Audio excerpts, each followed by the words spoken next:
वालों को अरशद शरीफ का सलाम। नाज़रीन, आज आपको बताएंगे कि गाड़ी की डिग्गी में बैठ के कौन किससे मुलाकात करने गया।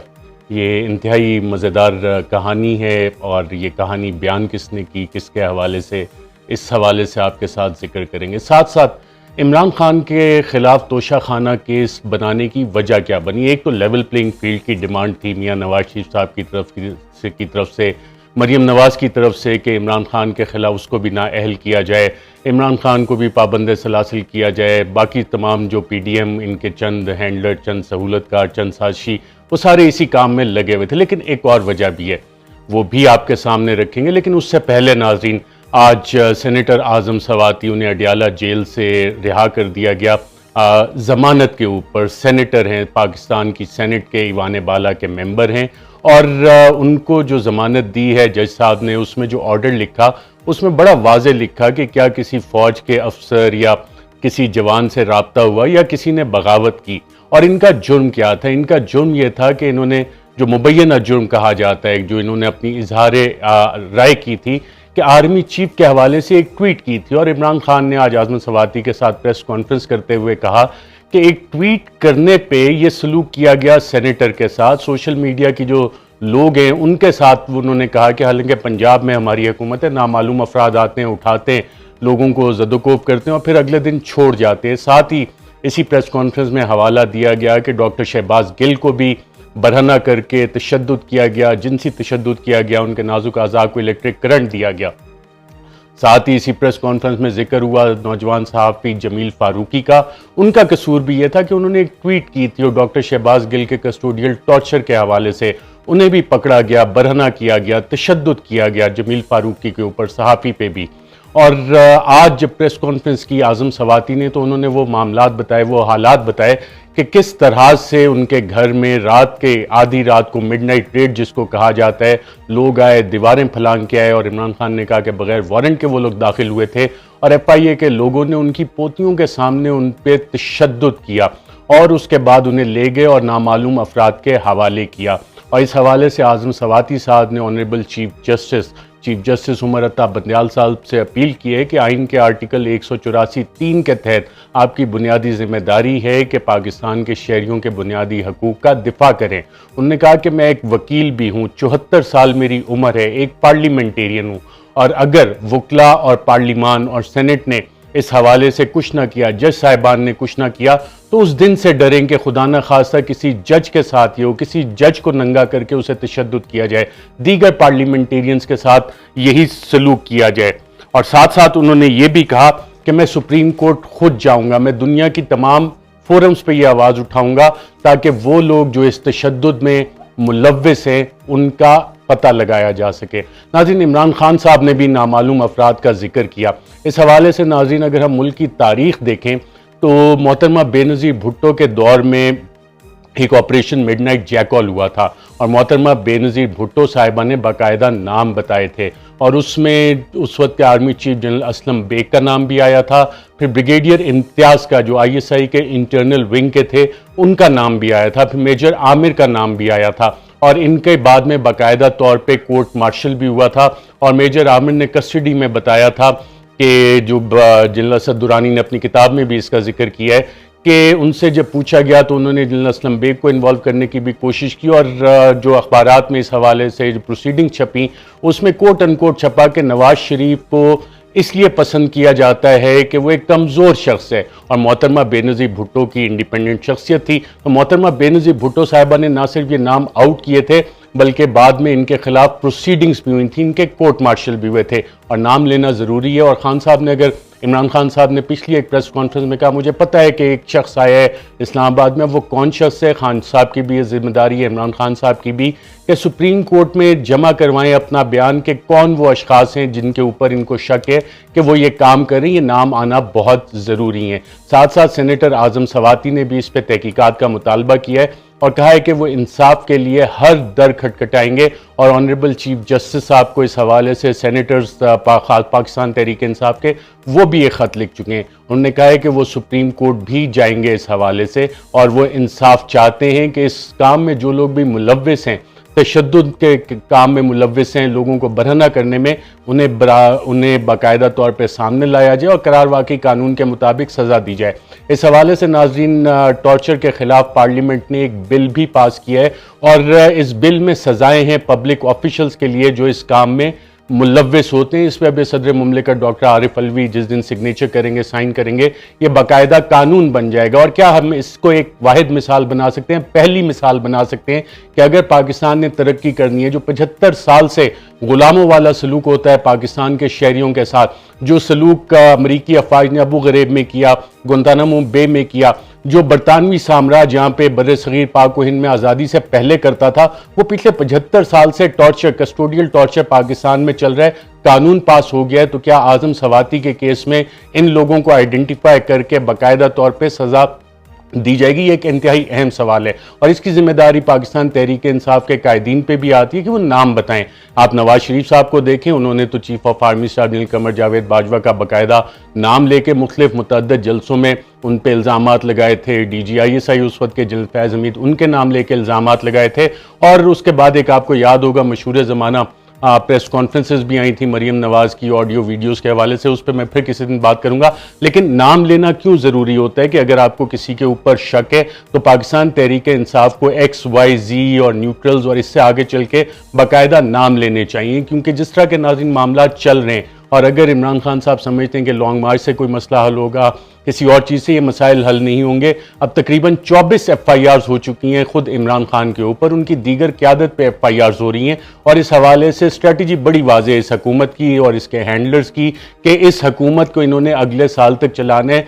जो बैकग्राउंड नेगोशिएशन जिसका इमरान खान भी कह रहे हैं, वो सिर्फ एक बाकायदा तौर पर स्मोक स्क्रीन है जिसको कि खड़ा किया गया है कि इंगेज रखो और बाकी सारी चीज़ें। अब आगे चीज़ें लेके कैसे चलनी है, प्रेशर बिल्डअप कैसे करना है, प्रोटेस्ट कैसे करने हैं, वो इमरान खान ने कहा है कि वो इस हवाले से खुद स्पेशलिस्ट हैं, पाकिस्तान तहरीक इंसाफ स्पेशलिस्ट है। और इलेक्शन कमीशन ऑफ पाकिस्तान के बाद नाअहली के बाद जो अनाउंस किया, जो फैसला आया, लोगों ने खुद भी जाहिर किया कि वो अब तंग आ चुके हैं इन सारी ड्रामेबाजियों से। फवाद चौधरी कहते हैं बंद कमरों में जो फैसले होते हैं उनका दिन दौर चला गया। और जो नाज़रीन अभी तक की इतलात हैं, जो आज तक जिस वक्त मैं आपसे बात कर रहा हूँ, बाकायदा तौर पे सरकारी तौर पे वो फैसला अभी तक रिलीज़ नहीं किया गया इलेक्शन कमीशन का। कहा जा रहा है कि एक मेंबर ने अभी तक दस्तखत नहीं किया। अगर एक मेंबर ने दस्तखत नहीं किए तो कल ऐसे क्या वाक़यात थे, क्या इतनी जल्दी थी कि कल ही ये अनाउंसमेंट करनी थी इलेक्शन कमीशन ऑफ पाकिस्तान ने कि एक मेंबर मौजूद भी नहीं है, बीमार है, दस्तखत भी नहीं है और अभी तक फैसला वो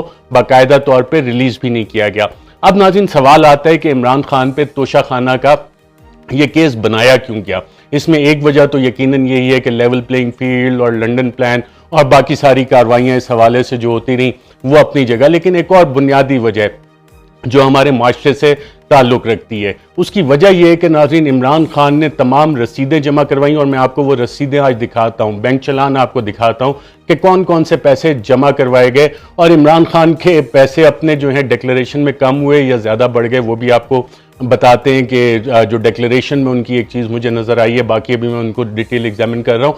तो इमरान खान के साथ ही ये क्यों मिसाल बनाने की कोशिश की गई है, उसकी आज अगर शहबाज शरीफ साहब की आप बात सुने, वो कह रहे हैं तोशाखाना से जी रिपोर्ट्स अच्छी नहीं है, बहुत सारी चीज़ें वहाँ से गायब हो जाती हैं। जी हाँ, ये पिछले 4 साल में ये रिपोर्ट नहीं आई, लेकिन अब शहबाज शरीफ कह रहे हैं कि वहाँ से तोशाखाना की रिपोर्ट्स अच्छी नहीं, वहाँ से बहुत सारी चीज़ें गायब हो जाती हैं। गायब नहीं हो जाती नाज़रीन, जो बड़े बड़े लोग हैं वो या तो जमा नहीं करवाते और अगर जमा करवाएं भी तो उसके पैसे जमा नहीं करवाते और अपने पास वो चीज़ें रख लेते हैं अपने बाप का माल समझ के, अपना हक समझ के कि जनाब हमसे किसने पूछना है। और इस हवाले से नाज़रीन अबू ज़र सलमान न्याजी ने बाकायदा तौर पे इंफॉर्मेशन मांगी कि 1947 से लेके अब तक के जितने भी सदूर रहे हैं, वज़ीर आज़म रहे हैं, उनकी मालूमात फराहम कर दी जाएँ। तो वो हुकूमत जो तोशाखाना पे भंगड़े डाल रही है इमरान खान के हवाले से, उन्होंने काबीना डिवीज़न ने 28 अप्रैल 2022 को जवाब दिया कि जनाब ये तो क्लासिफाइड इन्फॉर्मेशन है, ये क्लासिफाइड इन्फॉर्मेशन हम आपको नहीं दे सकते, इससे पता नहीं कौन से रियासत के राज अफशा हो जाएंगे। तो इस चीज़ को बाकायदा तौर पे छुपा लिया गया कि जनाब ये हम नहीं बताएंगे। इमरान खान ने नाज़रीन इसमें काम क्या किया था, उन्होंने बाकायदा ये कवानीन बनाए थे कि कम से कम 50% रकम दे के आप रख सकते हैं कोई भी तोहफा। उससे पहले 10%, 15%, और गाड़ियां तो आप रख ही नहीं सकते थे। जो तोशा खाना के रेफरेंस आसिफ जरदारी पे बने, मियां नवाज शरीफ के पे इस हवाले से रेफरेंसेस बने, उनका आज तक फैसला नहीं आया। लेकिन पिछले 3 साल का यह फैसला करवाया गया बाकायदा तौर पर, जो पाकिस्तान तहरीक इंसाफ के मुतअद्दिद कायदीन कहते भी। और कवानीन में जो नाज़रीन तब्दीली हुई थी उसमें बड़ा वाज़ेह लिखा हुआ है, काबीना डिवीजन का ये बाकायदा ऑर्डर, और ये तमाम, जब आप इसका पहला पैराग्राफ पढ़ते हैं तो इसमें लिखा हुआ है कि तमाम सरकारी और पब्लिक फंक्शनरीज, यानी कि कोई भी सरकारी अफसर हो, पब्लिक फंक्शनरी हो, चाहे वो एमएनए हो, सेनेटर हो, प्रेसिडेंट हो, प्राइम मिनिस्टर हो, कोई ब्यूरोक्रेट हो, उन सब ने, डिप्लोमेट हो, कोई फौज का बंदा हो, आर्मी, नेवी, एयरफोर्स, सब ने वो अगर कहीं बाहर जाते हैं किसी विजिट पे तो वो तोहफे जो भी उनको मिलते हैं वो जमा करवाने हैं। साथ साथ इसी कानून में ये चीज लिखी हुई है कि ये वाला अप्लाई किस किस पे करेगा। मैं आपको पढ़ के बता देता हूं कि ये सदर मुमलिकत पे अप्लाई करेगा, head of the government prime minister पे अप्लाई करेगा, चेयरमैन सेनेट पे अप्लाई करेगा, उनके फैमिली मेंबर्स पे भी अप्लाई करेगा, स्पीकर कौमी असेंबली पे अप्लाई करेगा, चीफ जस्टिस पाकिस्तान पे करेगा, तमाम प्रोविंसेस के गवर्नर्स पे करेगा, वफाकी काबीना के मेंबरान, attorney general, ministers of state, deputy chairman senate, deputy speaker national assembly, dignitaries including ministerial status, यानी कि जो एडवाइजर्स, एसएपीएन जिनका के मिनिस्टर का स्टेटस है, उन्हें भी कोई भी तोहफा मिलता है तो उन्होंने भी वो जमा करवाना है, बताना है। प्रोविंशियल काबीना, सूबाई काबीना, सुप्रीम कोर्ट के तमाम जज साहिबान, चीफ जस्टिस और जजेस, हाई कोर्ट्स के चीफ जस्टिस और जजेस, उन तमाम की भी जिम्मेदारी है। पार्लियामेंटेरियंस, तमाम मुंतखब नुमाइंदे, ऑल गवर्नमेंट सर्वेंट, तमाम सरकारी अफसरान, सिविल और मिलिट्री, जो कि चाहे वो सिविल ब्यूरोक्रेसी में हो या मिलिट्री ब्यूरोक्रेसी। नाज़रीन, पिछले 6 साल में chief of the army staff ने भी मुतअद्दिद दौरे किए बैरून मुल्क, उनको भी काफ़ी सारे तहफ़ मिले। मैं मुतअद्दिद बार ये सवाल उठा चुका हूँ कि क्या DGISPR ये बताएंगे कि chief of the army staff को पिछले 6 साल में कितने तोहफे मिले, उन्होंने इस कानून के मुताबिक कितने तोहफे तोशा खाना में जमा करवाए, कितनी रकम अदा की और कितने तोहफे रकम जमा करवा के अपने पास रखे। अभी तक इस पे खामोशी है। अब इस खामोशी की वजह क्या है ये पता नहीं है। अब जिम्मेदारी है मेरे ख्याल वकला की, पार्लियामेंटेरियंस की, सेनेटर्स की। पार्लियामेंट में, कौमी असेंबली में कोई भी मेंबर ये सवाल डाल सकता है कि काबीना डिवीजन बताए कि पिछले 6 साल में army chief general Qamar Javed Bajwa को क्या तहफ़ मिले, chief of the air staff को क्या तहफ़ मिले, chief of the naval staff को क्या मिले, दूसरी डिफेंस डेलीगेशंस को क्या तहफ़ मिले और उसका उन्होंने क्या किया। और मिनिस्ट्री ऑफ डिफेंस इस सवाल का जवाब देने की पाबंद है। इसी तरह सेनेट ऑफ पाकिस्तान में यह सवाल उठाया जा सकता है, कोई भी सेनेटर यह सवाल डाल सकता है कि वजारत दिफा बताए कि मुसल्लह अफवाज के जितने डेलीगेशंस गए हैं उनको कितने तहफ़ मिले पिछले 6 साल में, पिछले 5 साल में किस किस को कितने तहफ़ मिले और उसका उन्होंने क्या किया। लेकिन अभी तक किसी पार्लियामेंटेरियन ने यह सवाल नहीं डाला। ना सिर्फ ये, कोई भी वकील अब इस बेसिस पे किसी भी अदालत में, Sindh high court, Lahore high court, Peshawar high court, Balochistan high court, Islamabad high court या सुप्रीम कोर्ट में पिटीशंस फाइल कर सकती हैं बार एसोसिएशंस के बताया जाए कि बाकी ये जितने भी डेलीगेशंस गए हैं, मिलिट्री डेलीगेशंस गए हैं, डिफेंस डेलीगेशंस गए हैं, इनको कितने तहफ़ मिले, इनमें से कितने लोगों ने ये तहफ़ जमा करवाए और कितनों ने कितनी रकम देके ये तहफ़ अपने पास रखे। क्योंकि अगर मुल्क के वज़राए आज़म, चाहे वो नवाज शरीफ हों, चाहे वो यूसुफ रजा गिलानी हो या साबिक सदर आसिफ जरदारी हो या साबिक वज़ीर आज़म इमरान खान, वो तो ये जवाबात दे रहे हैं, तो इनसे जवाब कौन लेगा? क्योंकि कानून तो बड़ा वाज़ेह है कि जवाब तो सबने देना है। तो ये तफसीलात कौम के सामने कब आएंगी, लेकिन आएंगी ज़रूर, क्योंकि ये वाला मामला अब इस तरह से ख़त्म होने वाला नहीं है। और अगर कोई समझता है कि ये मामला ऐसे ख़त्म करवाया जा सकता है धौंस, धांधली, धमकी, ज़बरदस्ती, सेंसरशिप के जरिए, तो ये वाला केस अब ख़त्म होने वाला नहीं है। इसका जवाब सबको देना होगा। अब नाज़रीन, मैं आपको बताता हूँ कि इमरान खान पे ये केस बनाने की वजह ये है कि इमरान खान खुद तो इन्होंने पैसे जमा करवाने शुरू कर दिए कि जो भी इनको तोहफा मिला, और तोहफों की लिस्ट भी सामने आ गई है कि कौन कौन से तहफ़ मिले जिसपे इन्हें बड़े भंगड़े डाले, उस तमाम की रसीदें मौजूद हैं और कानून के मुताबिक ये सारा काम किया गया। उनकी टैक्स डिक्लेरेशन में ये तमाम चीज़ें मौजूद हैं और ये दस्तावेजात मैं आपको दिखाता हूं। ये पहली रसीद नाज़रीन आप जो देख रहे हैं, ये 28 नवंबर 2018 की है और इस हवाले से 7,54,000 रुपए Imran Khan, prime minister of Pakistan, इन्होंने सरकारी खजाने में उन तोहफों के इवज जमा करवाए, जो लिस्ट आप देख चुके हैं। इसी तरह 28 नवंबर 2018 को फिर वजीर आजम इमरान खान ने 2,94,000 रुपए सरकारी खजाने में जमा करवाए, 2,94,000 रुपए सरकारी खजाने में जमा करवाए। फिर 7 दिसंबर 2018 को वजीर आजम इमरान खान ने 3,38,600 रुपए सरकारी खजाने में जमा करवाए। इसी तरह 22 जनवरी 2019 को वजीर आजम इमरान खान ने 2,01,78,000 रुपए सरकारी खजाने में तोशाखाना के एवज जमा करवाए। इसी तरह नाज़रीन आपको ये कोई और रसीदें नहीं दिखाएगा, वहां पे आपको निकल आएंगे कैलिबरी फॉन्ट निकल आएंगे, कतरी खत निकल आएंगे, कोई और बहाने आ जाएंगे कि नहीं जनाब ये क्लासिफाइड इंफॉर्मेशन है, हम नहीं बता सकते। अगर एक मुल्क का वजीर आजम अपनी तमाम तफसीलात सामने रख रहा है, पैसे जमा करवा रहा है, तो बाकी कोई वजीर आजम चीफ एग्जीक्यूटिव से बड़ा तो नहीं है पाकिस्तान के आइन के तहत कि वो इसका जवाब ना दे। इसी तरह नाज़रीन 8 अगस्त 2019 को बेगम प्राइम मिनिस्टर ऑफ पाकिस्तान वजीर आजम की अहलिया ने 5,44,700 रुपए सरकारी खजाने में जमा करवाए तोशाखाना में। इसी तरह नाज़रीन इमरान खान वजीर आजम पाकिस्तान ने 19 नवंबर 2019 को 2,40,000 रुपए सरकारी खजाने में जमा करवाए तोशाखाना के एवज। फिर 9,35,000 रुपए इमरान खान वजीर आजम पाकिस्तान ने 19 मार्च 2020 को सरकारी खजाने में जमा करवाए। आपको कोई और रसीद नजर नहीं आएगी, कोई और नहीं ये बताएगा कि आर्मी चीफ ने कितने पैसे सरकारी खजाने में जमा करवाए, नेवल चीफ ने कितने करवाए, एयर चीफ ने कितने करवाए, चेयरमैन सेनेट ने कितने करवाए, बाकी पार्लियामेंटेरियंस ने कितने करवाए, ये वाली चीजें नहीं आ रही। सेक्रेटरी डिफेंस ने कितने करवाए, सेक्रेटरी फॉरेन अफेयर्स ने कितने करवाए, सेक्रेटरी काबीना या दीगर जो सरकारी ब्यूरोक्रेट्स बाहर जाते हैं, ऑटोनमस बॉडीज के चेयरमैन जाते हैं, किसी की और ये रसीदें आपको नजर नहीं आएंगी सवाए इमरान खान के अभी तक जो कि पब्लिक हुई हैं। इन सबको बताना चाहिए कि किसने कौन से पैसे जमा करवाए। फिर नाज़रीन 26 अक्टूबर 2020 को वजीर आजम इमरान खान ने 24,35,000 रुपए सरकारी खजाने में तोशाखाना के एवज जमा करवाए। इसी तरह नाज़रीन 26 अक्टूबर 2020 को वजीर आजम ने 33,65,000 रुपए सरकारी खजाने में जमा करवाए वजीर आजम इमरान खान ने। इसी के बाद नाज़रीन एक और रसीद मैं आपको दिखा देता हूं। 27 अक्टूबर 2020 को ये बाकायदा तौर पे चलान जमा करवाया इन तमाम चीजों का। 56,66,000 रुपए वजीर आजम पाकिस्तान ने सरकारी खजाने में जमा करवाए और इस पे स्टेट बैंक ऑफ पाकिस्तान की आपको रसीद भी नजर आ रही है। और ये इमरान खान साहब का अपना चेक इस हवाले से जमा जो सरकारी खजाने में उन्होंने जमा करवाया। इसी तरह नाज़रीन 11 जून 2021 को वजीर आजम इमरान खान ने 85,000 रुपए सरकारी खजाने में जमा करवाए। फिर 28 जून 2021 को 1,000 रुपए भी उन्होंने जमा करवाए सरकारी खजाने में। अब एक ऐसा वजीर आजम जो 1,000 रुपए भी सरकारी खजाने में जमा करवा रहे हैं, उसके खिलाफ तो पूरे निजाम ने होना ही है। वो सब कहेंगे साहब करप्शन को छोड़ें, क्योंकि सबकी दुकानें ये बंद कर रहे थे इमरान खान साहब। सबको अगर वजीर आजम 1,000 रुपए भी जमा करवा रहा है तो फिर किसकी मजाल है कि जनाब वो अपने पैसे जमा ना करवाए। इसी तरह नाज़रीन अगली पे आते हैं तो 28 जून 2021 को 1,33,250 रुपए वजीर आजम ने जमा करवाए सरकारी खजाने में। फिर 8 जुलाई 2021 को तकरीबन 29,14,500 रुपए जमा करवाए सरकारी खजाने में। 23 फरवरी 2022 को 1,93,000 रुपए वजीर आजम इमरान खान ने सरकारी खजाने में जमा करवाए।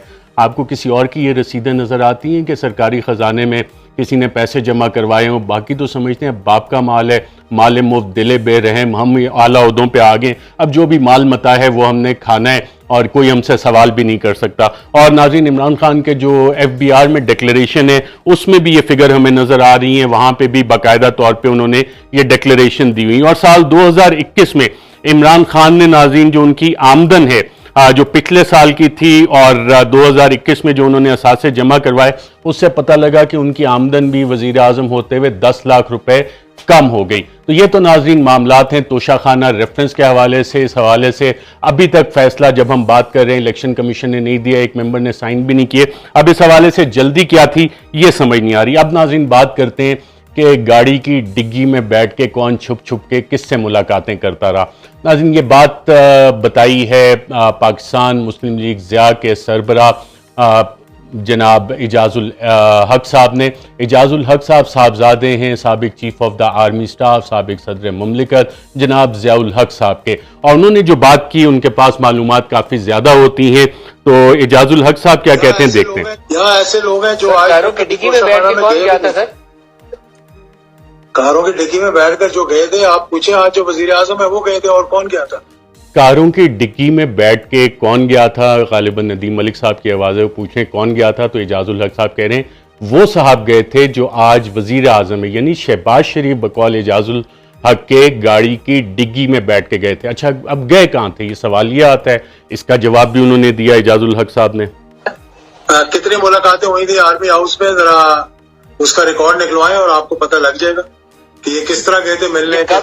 यानी कि अब आगे वो कह रहे हैं कि आर्मी हाउस में एजाजुल हक साहब ये दावा कर रहे हैं कि शहबाज शरीफ गाड़ी की डिग्गी में बैठ के आर्मी हाउस जाते थे। तो आर्मी हाउस जो शख्स जाता है वो यकीनन आर्मी चीफ से मुलाकात करने जा रहा होगा। ये एजाजुल हक साहब उनका ये दावा है जो कि सामने आया है। वाकया सर, क्या मोहम्मद अहमद के दौरे हुकूमत की बात है? जी, ये इमरान खान के दौरे हुकूमत की बात। अच्छा, अब आगे से जब सवाल होता है कि ये कब हो रही थी मुलाकातें, तो एजाजुल हक साहब कहते हैं ये उस वक्त की बात है जब इमरान खान मुल्क के वजीर आजम थे। तो ये खुफिया मुलाकातें गाड़ी की डिग्गी में बैठ के शहबाज शरीफ साहब chief of the army staff से आर्मी हाउस में जाके करते थे। और एजाजुल हक साहब कहते हैं कि इसका रिकॉर्ड निकलवाएं और चेक कर लें। इस हवाले से नाज़रीन मज़ीद भी बात करेंगे।